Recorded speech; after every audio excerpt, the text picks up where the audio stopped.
ఇవాళ కాళేశ్వరం ప్రాజెక్టు ఒక తక్కువలో తక్కువ 1% ఖర్చు పెడితే లక్షల ఎకరాలకు నీళ్ళు ఇచ్చే అవకాశం ఉంది. 80% పాలమూరు ప్రాజెక్టు పూర్తయింది.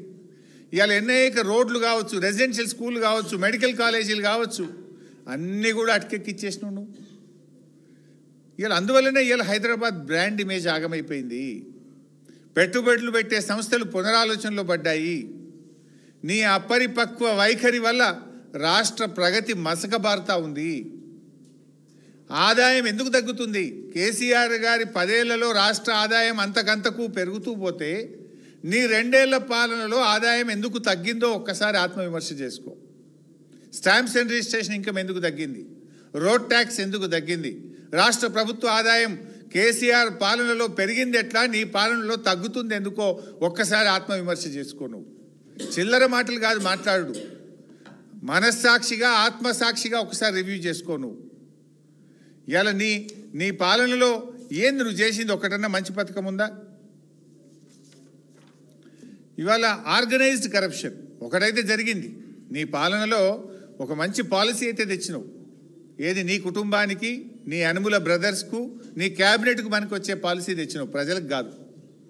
ఆర్గనైజ్డ్ కరప్షన్ ఇది రాష్ట్రంలో ఎప్పుడు లేదు. తెలుగు రాష్ట్రాల్లో ఈరోజు వరకు మనం కని విని చూడనటువంటి పాలసీ తెచ్చినావు నువ్వు. ఏంటి ఆ పాలసీ అంటే ఆర్గనైజ్డ్ కరప్షన్. ప్రతిదానికి ఇవాళ కరప్షన్ ఒక రేట్లు ఫిక్స్ చేసినావు నువ్వు. ఇవాళ ఎంత ప్లాన్గా ఆర్గనైజ్డ్గా కరప్షన్ అంటే బహుశా ఈ దేశంలో ఎక్కడో ఉండదు. కరప్షన్ నేర్పడానికి ఒక కాలేజ్ అంటూ పెడితే తెలంగాణ కాంగ్రెస్ పాలన ఒక సిలబస్గా మారుతుంది. This will become a model, A syllabus. Corruption ఎట్లా చేయొచ్చు అనడానికి రేవంత్ 2 ఏళ్ల పాలన ఒక సిలబస్గా బాగా సూట్ అవుతుంది.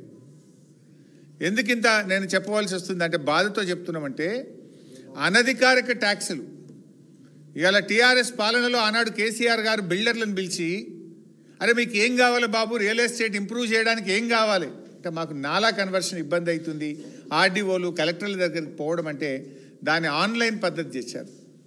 నాలా కన్వర్షన్ ఫీజును తగ్గించేసిండ్రు, మొత్తానికే తగ్గించేసిండ్రు. 8% నుంచి 2% చేసేసిండ్రు. ఫీజులు తగ్గించిండ్రు, ఆన్లైన్ విధానం తెచ్చిండ్రు, పారదర్శకత పెంచిండ్రు, వాళ్ళని ఎంకరేజ్ చేసిండ్రు. కానీ రేవంత్ రెడ్డి రాగానే బిల్డర్ల మీటింగ్ పెట్టిండు. ఏం పెట్టిండు? అరే భయ్, తమిళనాడు లెక్క, బెంగళూరు లెక్క ఇక్కడ ఎంత పర్సెంటేజ్ ఫిక్స్ చేద్దాం? స్క్వేర్ ఫీట్కి 100 పెడదామా, 80 రూపాయలు పెడతామా, 70 రూపాయలు పెడదామా?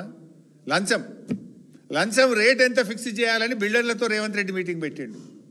రాష్ట్రం ఎట్లా అభివృద్ధి చెందాలి, రియల్ ఎస్టేట్ ఎట్లా అభివృద్ధి చెందాలి, మీ సాధక బాధకాలు చెప్పండి అని కేసీఆర్ గారు మీటింగ్ పెట్టిండు. ఇది రేవంత్ గారికి కేసీఆర్ గారికి ఉన్న తేడా.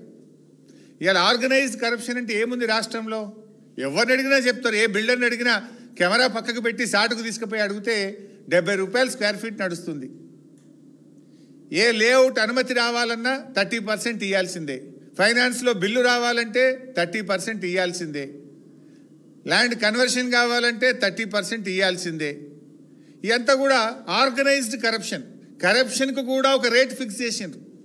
జనరల్గా గవర్నమెంట్ ఫీజు ఫిక్స్ అవుతుంది. మోటార్ సైకిల్ రిజిస్ట్రేషన్ చేయాలంటే ఒక ఫీజు ఉంది. ల్యాండ్ భూమిని రిజిస్ట్రేషన్ ఆఫీస్ పోయి రిజిస్ట్రేషన్ చేయాలంటే గవర్నమెంట్కి ఒక ఫీజు ఉంది. కానీ రేవంత్ పాలన కొత్త ఫీజులు తెచ్చింది. ఆర్ఆర్ ట్యాక్సు, బట్టి tax, Ponguleti tax, Uttam tax, కొత్త ట్యాక్సులు తెచ్చింది. ఇది కాంగ్రెస్ నేతల జేబులు నింపుకునే ట్యాక్సులు తెచ్చింది. మద్యం సరఫరాదారుల నుంచి కూడా ట్యాక్సులు ఫిక్స్ చేసిండ్రు. వాళ్ళు కూడా మొత్తుకుంటున్నారు, మేము మద్యం సరఫరా ఆపేస్తాము అని చెప్పి తాపకోసారి వాళ్ళు నోటీసులు ఇస్తున్న పరిస్థితి వచ్చింది.